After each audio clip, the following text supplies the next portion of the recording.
Dans cet épisode de Carnet de route, nous partirons dans les environs de la vieille ville de Luoyang, où nous admirerons les géants des spectaculaires grottes de Longmen, avant de vagabonder dans les jardins du tout premier temple bouddhique de Chine et de nous régaler du Shuixi, le fameux banquet de Luoyang.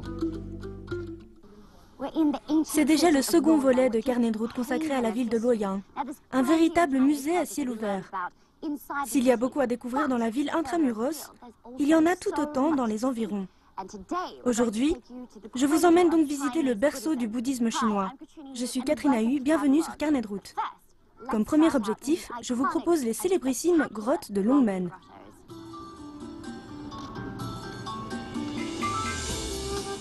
Les grottes de Longmen se situent à une douzaine de kilomètres au sud-est du centre de Luoyang. Cela vous prendra 1 heure en bus, mais la zone possède aussi sa propre gare. Après un trajet en train de 50 minutes, vous découvrirez donc un site touristique qui s'étend sur un bon kilomètre de long des berges de la rivière Ire. Nous voici arrivés à l'entrée des grottes de Longmen. J'ai en main mon ticket sur lequel figure une carte très bien faite. En plus, il propose aussi des guides audio, ce qui peut se révéler utile avec tout ce qu'il y a à savoir sur le lieu. Mais si vous êtes comme moi et que vous préférez une personne en chair et en os pour vous accompagner, il est possible de louer les services d'un guide. Salut, je suis Katrina Hu. Heureuse de vous rencontrer. À ce que je comprends, vous venez de l'office du tourisme? Oui, on propose de l'eau chaude, des journaux, des ombrelles. Les grottes de Longmen sont considérées comme l'un des plus beaux exemples de l'art bouddhique chinois et depuis l'an 2000 font partie du patrimoine culturel mondial. On trouve ici plus de 2000 grottes et niches. Et les plus importantes d'entre elles, à savoir les 3 grottes de Binyang, ont été façonnées il y a à peu près 15 siècles. Ouah, c'est splendide! Oui, si on se réfère aux annales historiques, les grottes de Binyang ont été façonnées sous le règne de l'empereur Xuanwudi, dynastie des Wei du Nord. 25 années ont été nécessaires pour finaliser cette œuvre dédiée à son père, l'empereur Xiao Wen. Et 800 000 ouvriers ont travaillé ici. 800 000 ouvriers pour toutes les grottes? Ou juste pour celle-là? Juste pour celle-là. Waouh, c'est incroyable!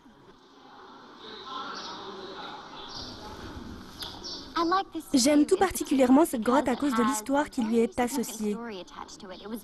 Elle est à l'initiative de l'empereur Xiao Wendi, durant la dynastie des Wei du Nord. À cette époque, la tradition voulait que lorsqu'on nomme un nouvel empereur, sa mère soit exécutée. Comme l'empereur en question fut désigné comme successeur au trône dès l'âge de 3 ans, cela empêcha donc que sa mère n'ait une trop grande influence sur lui. Alors lorsqu'on regarde cette sculpture et qu'on voit ce visage souriant, on ressent forcément toute la dévotion que l'empereur a pu avoir envers ses parents, et même envers sa mère qu'il n'a pourtant pas connue bien longtemps. Les statues des grottes de Longmen ont été principalement réalisées sous la dynastie des Wei du Nord et sous la dynastie des Tang. Comme on peut le constater, la statuaire des 2 périodes a connu une évolution. Ainsi, les statues des Wei du Nord, entre 300 et 500 de notre ère, ont des expressions plus vivantes, plus délicates et plus douces. Quant aux statues réalisées 300 ans plus tard sous la dynastie des Tang, elles sont le reflet de l'idéal de beauté de l'époque avec des silhouettes plus généreuses, des visages plus arrondis et de plus larges épaules.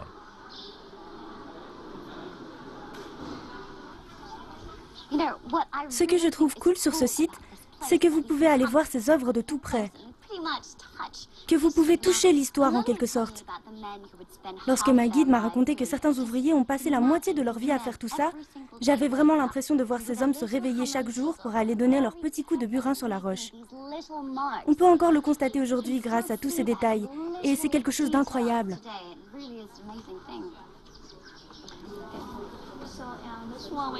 Voici la grotte aux 10 000 Bouddhas. C'est parce qu'on compte 15 000 petits Bouddhas sur ces 2 parois. Ils font juste 4 cm. Oh, c'est vrai! Quand j'ai aperçu ces motifs sur les parois, j'ai cru que c'était des motifs décoratifs. Mais j'avais pas compris que c'était plein de petits Bouddhas. La grotte aux 10 000 Bouddhas a été creusée en 680 sous les bons auspices de l'impératrice Wu Zetian et de sa famille. Malgré son nom, cette grotte compte en fait 15 000 images sculptées de Bouddha, ce qui reflète la prospérité et la puissance de la dynastie des Tang. Wu Zetian, qui fut la seule et unique impératrice de toute l'histoire chinoise, est aussi connue pour avoir été une fervente bouddhiste. C'est ainsi qu'elle ordonna que cette grotte soit réalisée et que les travaux soient supervisés par 2 femmes, une dame de la noblesse appelée Yao Shenbiao et une bonzesse appelée Zhe Yun. Il faut savoir que sous la dynastie des Tang, les femmes jouissaient d'un statut social exceptionnel. Dans la Chine ancienne, c'est peut-être d'ailleurs le seul exemple que nous ayons où l'on trouve 3 femmes à la tête d'un projet de cette envergure. Mais la magnificence des lieux ne peut rien contre l'usure du temps et plusieurs initiatives de restauration sont à l'étude pour protéger ces grottes de l'érosion et des dommages de l'eau. Néanmoins, les temps modernes ont aussi leurs effets positifs puisque tout le monde peut aujourd'hui profiter des grottes de Longmen, alors qu'à l'époque, les lieux n'étaient accessibles qu'aux riches et aux puissants. Lily, d'après ce que je comprends, tout ça a été réalisé sur une falaise. Est-ce qu'il était difficile d'y accéder avant? En fait, c'était très facile. Jetez un coup d'œil sur le sol. On dirait des petits papillons. Oui, ou plutôt des nœuds papillons. En fait, cela permet de joindre les pierres et ça a été construit sous la dynastie des Qing. Oh, alors ils ont construit cette voie spécialement pour accéder aux grottes? Et ça joue le rôle de contrefort. À première vue, ça ressemble à une belle volée de marche. Et ça l'est effectivement. Mais on a un peu l'impression de marcher sur un tapis rouge étant donné que ça nous mène à ça, le lieu emblématique de Longmen, la grotte Fengxianse, ou en chinois temple du sacrifice des ancêtres. Ce sanctuaire monumental n'est autre que la plus grande grotte située sur le versant ouest. Dans cette excavation mesurant plus de 30 mètres de large se dressent des statues de 17 mètres de haut situées de part et d'autre de la figure massive du Bouddha assis, Vairocana. Là encore, ce sanctuaire fut construit pour Wu Zetian, qui aurait donné une partie importante de sa fortune personnelle pour sa réalisation, poussant d'ailleurs d'autres aristocrates à faire de même. Avec son beau visage, le Bouddha Vairocana fut comparé à la Joconde. Il faut dire que ses traits ciselés avec le plus grand soin lui donnent une expression empreinte de dignité, de sérénité.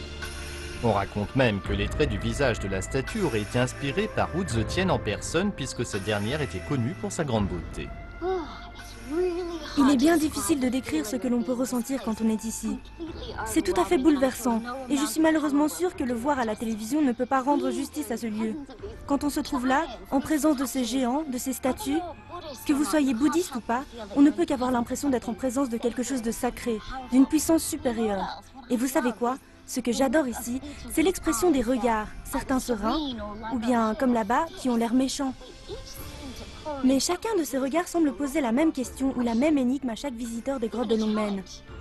Qui êtes-vous et pourquoi êtes-vous venu ici?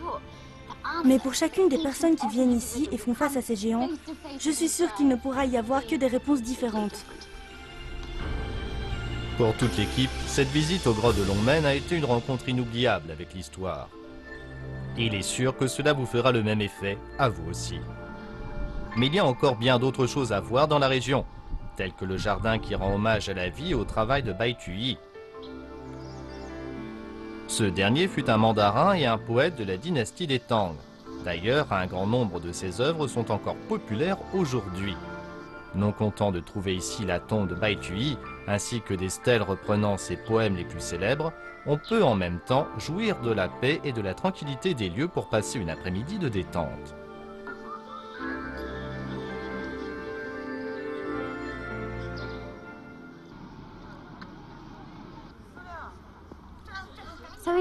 Ce matin, nous avons visité les grottes de Longmen et à présent, nous revoilà pour y passer une soirée estivale bien plaisante. En fait, ça vaut vraiment le coup de revenir le vendredi ou le samedi soir, parce que vous verrez alors les grottes de Longmen sous une lumière totalement différente. Et ce n'est pas une métaphore. D'avril en octobre, entre 19h30 et 23h, les touristes ont la possibilité d'admirer les grottes de Longmen drapées d'un rideau de lumière multicolore. Ce patchwork de lumière et de scintillements rajoute au mystère et à l'énigme des lieux. Mais pas seulement, ça rend également l'endroit très romantique. Les gens du coin et les touristes affluent sur les berges de la rivière pour profiter d'une soirée de détente en famille ou avec des amis. Un bon tuyau avant d'y aller. Prenez avec vous un appareil photo avec vision nocturne intégrée parce que vous voudrez forcément l'utiliser.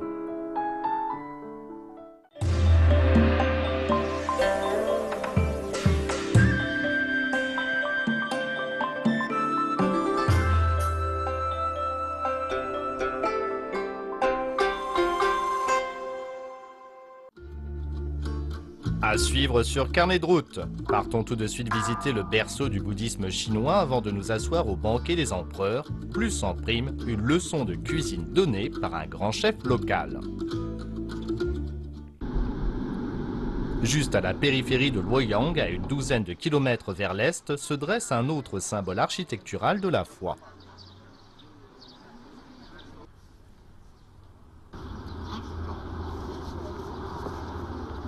Il y a presque 20 siècles de cela, le tout premier temple bouddhique fut construit ici, à Luoyang.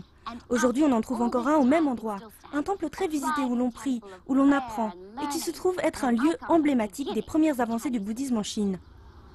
Taimase, ou en bon français Temple du Cheval Blanc, fut édifié en 603 après Jésus-Christ par l'empereur Mingdi de la dynastie des Han de l'Est. On raconte que l'empereur, après avoir vu le Bouddha en rêve, aurait envoyé 2 émissaires en direction de l'Ouest avec l'espoir d'introduire le bouddhisme en Chine. Quelque temps plus tard, ces derniers revinrent accompagnés de 2 moines indiens et d'un cheval blanc transportant des effigies de Bouddha ainsi que les canons bouddhiques. C'est donc pour exprimer sa gratitude que l'empereur érigea le temple du Cheval Blanc. Et même s'il est de moindre taille par rapport aux autres temples du pays, son titre de berceau du bouddhisme chinois ne saurait être remis en question. Avec une telle notoriété, les croyants viennent ici en masse et peuvent même déjeuner avec les moines. Katrina a ainsi la chance de faire la connaissance de maître Ting-Yun, qui vit sa vocation de façon tout à fait moderne. Il détient en effet un master en bouddhisme et assume désormais un poste prestigieux alors qu'il a juste la quarantaine.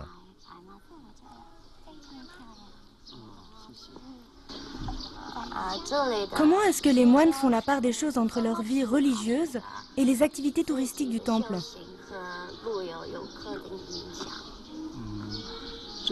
En général, nous procédons à nos pratiques religieuses le soir. Nous pensons que si les touristes viennent jusqu'ici dans la journée, c'est parce qu'ils doivent avoir une entrevue avec le Bouddha afin de pouvoir accéder au bonheur. En tant que moines, nous avons le pouvoir de rendre leur karma positif. C'est la raison pour laquelle nous les accueillons ici. C'est comme ceci que nous voyons les choses. Tout au long des siècles, le temple du Cheval Blanc a accueilli de nombreux moines en provenance des Indes dont beaucoup contribuèrent à populariser le bouddhisme à Luoyang avant d'étendre leur foi dans toute la Chine et même au-delà, en Corée, au Japon et au Vietnam. La plupart des bâtiments que nous pouvons voir aujourd'hui ont environ 5 siècles et datent de la dynastie des Ming. Mais le temple connut sa plus grande gloire à l'époque des Tang, et plus précisément sous le règne de Wu Zetian. Elle fit agrandir le temple original et à son zénith, le monastère pouvait loger jusqu'à 3000 moines. Cependant, contrairement aux fidèles qui viennent régulièrement ici, notre équipe n'est pas autorisée à rester pour le déjeuner. Aussi, nous n'avons plus qu'à retourner vers la ville et visiter un autre lieu emblématique de Luoyang, même s'il n'est pas aussi sacré. La plus grande spécialité que l'on peut trouver à Luoyang est appelée Shui Si. Et nous voilà devant le restaurant qui le fait le mieux. Le Zhenbu Tong est un restaurant spécialisé en shui si que l'on pourrait traduire par festin fleuve. Waouh! Quel accueil!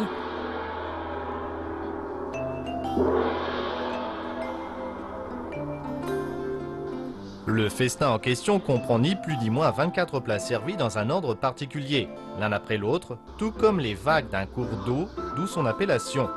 Ce festin fleuve, inventé durant la dynastie des Tang, faisait le régal de l'impératrice Wu Zetian.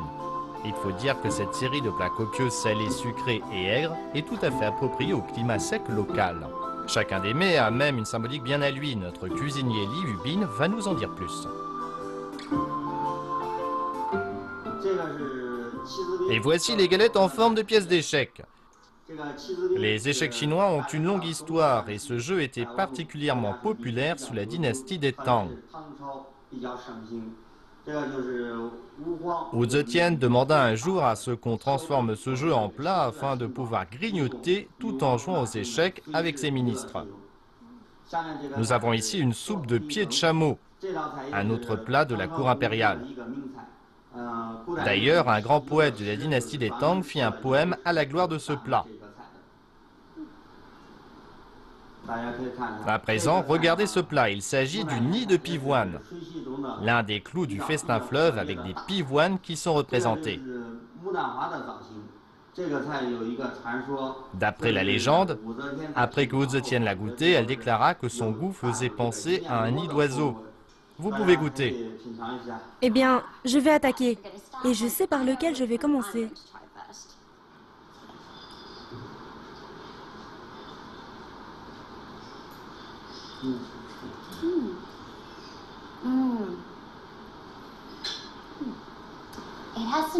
Cela contient de la soupe et ça a plutôt un goût aigre. C'est vraiment léger et rafraîchissant. Et la façon dont le radis est préparé le rend très moelleux. Sa texture est très agréable. Le shuixi est considéré comme l'une des 3 merveilles de Luoyang. D'ailleurs, on ne manque pas de le servir aux visiteurs de marque, et ce depuis des siècles. Le Renan est l'une des provinces agricoles les plus importantes de Chine et produit beaucoup de farine. Ceci explique peut-être d'ailleurs pourquoi les gros plats en sauce sont en la cote auprès des autochtones. Après le repas, Katrina se voit invitée à jeter un coup d'œil dans la cuisine pour voir comment on s'y prend pour réaliser ce plat qu'elle aime tant. Katrina devant les fourneaux, ça promet d'être intéressant. Bonjour. C'est ma blouse de cuisinière que vous avez là? Oui, c'est la blouse de travail. Cool. Eh bien, je ferais mieux d'enfiler mon costume de scène si je veux jouer le rôle. Merci. Comment vous me trouvez? C'est parti.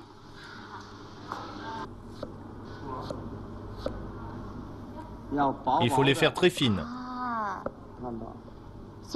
En fait, vous devez faire des tranches si fines qu'une espèce de marbrure apparaît. C'est presque translucide, comme du papier.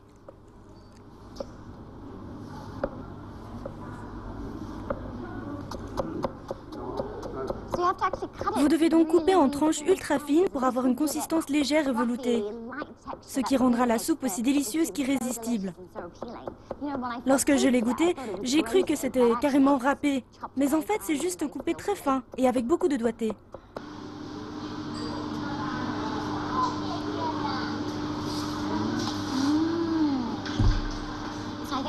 Je pense qu'en le faisant tremper, cela se gorge d'eau et ça le rend encore plus moelleux.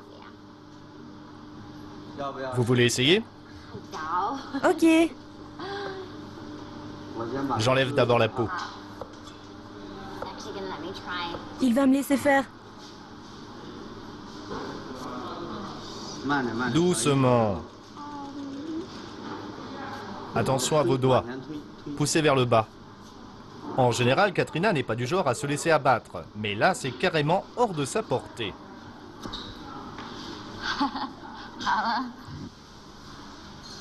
C'est de la fécule de haricots mungo. Ici, Katrina arrive à s'en tirer. Et même un peu mieux qu'elle ne l'aurait cru. Oh, c'est chaud. Ou même beaucoup mieux.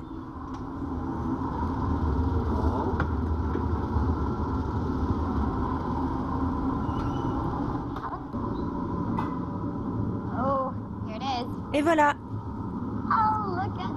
Regardez un peu mon chef-d'œuvre.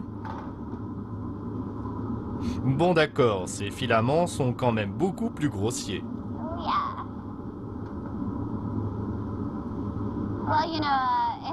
Ok, d'accord. C'est un tantinet moins fin.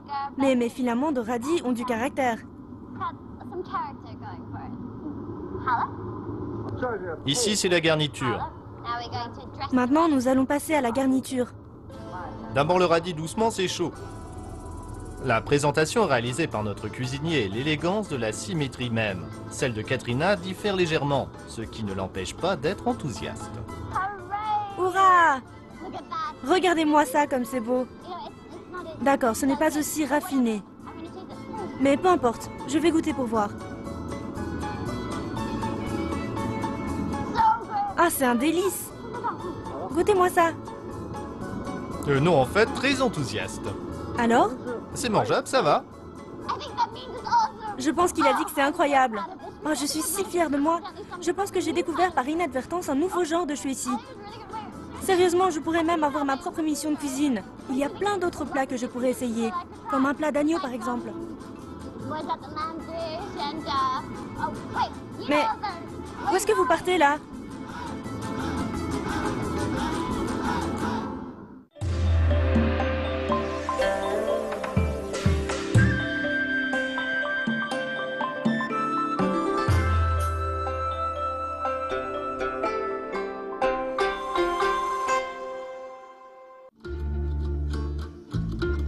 À suivre sur carnet de route. Partons voir les coulisses du monde multicolore de l'opéra du Renan et fuyons la chaleur de l'été en parcourant l'un des sentiers de randonnée les plus pittoresques de Luoyang. Tandis que nous traversons un village de la grande banlieue de Luoyang, nous tombons sur les préparatifs d'un spectacle traditionnel. Nous décidons de nous y arrêter pour découvrir qu'il s'agit en fait d'un spectacle de Yutu, à savoir l'opéra du Renan. Le spectacle va donc commencer et nous allons de ce pas directement dans les coulisses pour voir ce qui s'y trame.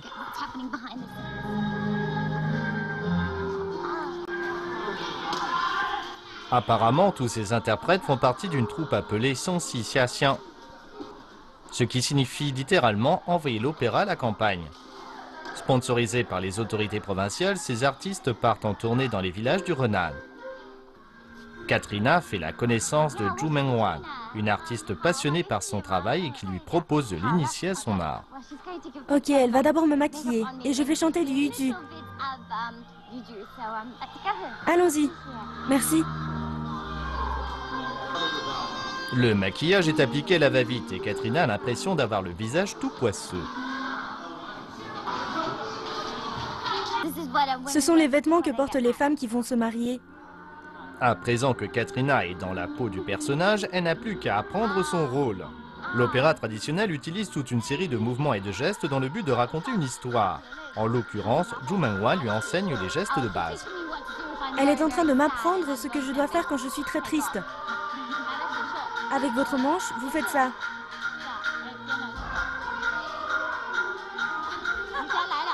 Allez, essayez pour voir. Et puis comme ça. Voilà, et vous partez.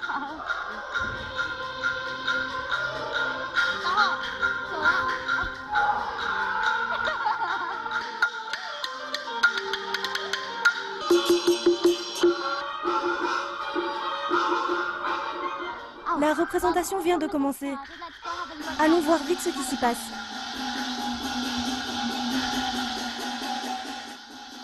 Aujourd'hui, pour ce qui est des divertissements populaires, les films à gros budget ont détrôné l'opéra chinois. Mais il y a seulement quelques décennies en arrière, les jeunes gens que vous voyez là auraient été des superstars. Pour le Philistin, cela pourrait aisément passer pour de l'opéra de Pékin, mais le Yutu est pourtant bien différent des autres formes d'opéra chinois. Avec ses rythmes bien marqués et son langage familier, le Yutu est censé refléter le caractère des gens du Renan, spontané, terre à terre et avec un solide sens de l'humour. En tout cas, grand public ou pas, ces spectateurs semblent tout à fait conquis.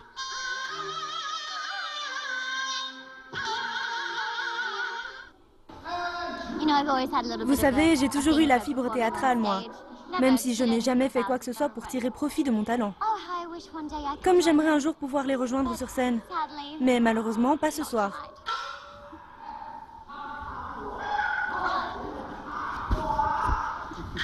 Mais Luoyang, ce n'est pas seulement de la culture. La nature environnante a également beaucoup de choses à offrir, et pas des moindres. Le soleil a beau être à son zénith, je suis pourtant toujours aussi d'attaque pour profiter des joies du plein air. Et en espérant quand même ne pas devoir trop me battre avec le soleil, on m'a dit que c'était l'endroit idéal. Le lieu s'appelle Longtan Daxiagu, ou la gorge de la mare du dragon. Et une fois à l'intérieur, eh bien, vous verrez ce que je veux dire.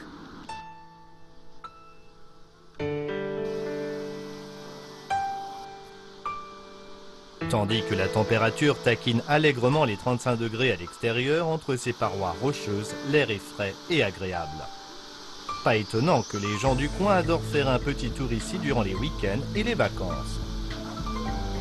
Un chemin sinueux vous conduit tout au bout d'une gorge en passant devant une chute d'eau et des crevasses bien tranquilles.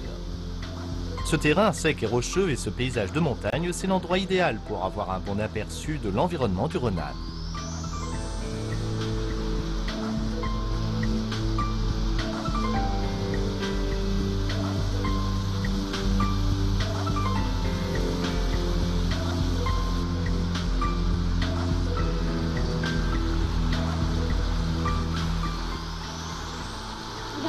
Depuis que nous nous trouvons à Luoyang, nous avons admiré beaucoup de choses chargées d'histoire.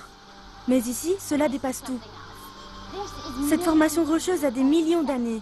Mais à l'époque, là où je me trouve, c'était le fond de l'océan. Et c'est plutôt hallucinant quand on y pense.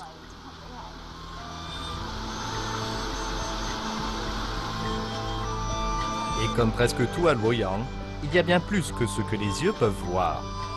En effet, non contente d'avoir une histoire géologique des plus fascinantes, cette gorge fourmille aussi de vieilles histoires, fables païennes et autres légendes bouddhistes. Ici, le mystère est partout. Par exemple, si vous regardez ici, vous pourrez vous apercevoir d'un truc très bizarre. Quand on regarde ces rochers de là où je me trouve, on dirait que le courant de la rivière s'inverse. Mais en fait, c'est juste une illusion d'optique. En fait, c'est la forme des rochers, leur inclinaison qui crée cet effet-là. Mais en réalité, le courant suit son cours normal, vers l'aval. Drôle de truc en tout cas.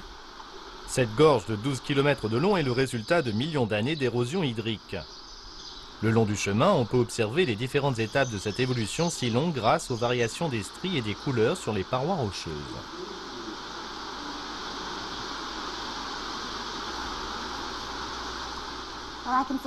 Je m'aperçois qu'au prochain tournant, nos chemins vont se séparer.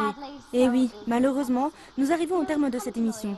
Depuis que nous sommes arrivés à Luoyang, nous avons découvert tant de choses importantes qui permettent de comprendre l'histoire et la culture de la Chine. Mais ici, ces choses ne sont pas cachées dans un petit coin obscur. Au contraire, elles sont bien vivantes pour offrir ce qu'elles ont à offrir à ceux qui s'y intéressent. Et quand on se trouve à Luoyang, on a l'impression merveilleuse que les gens continueront à s'intéresser encore et encore pour des milliers d'années. Je suis Catherine Ahu, merci de nous avoir accompagnés sur ce carnet de route et à la prochaine.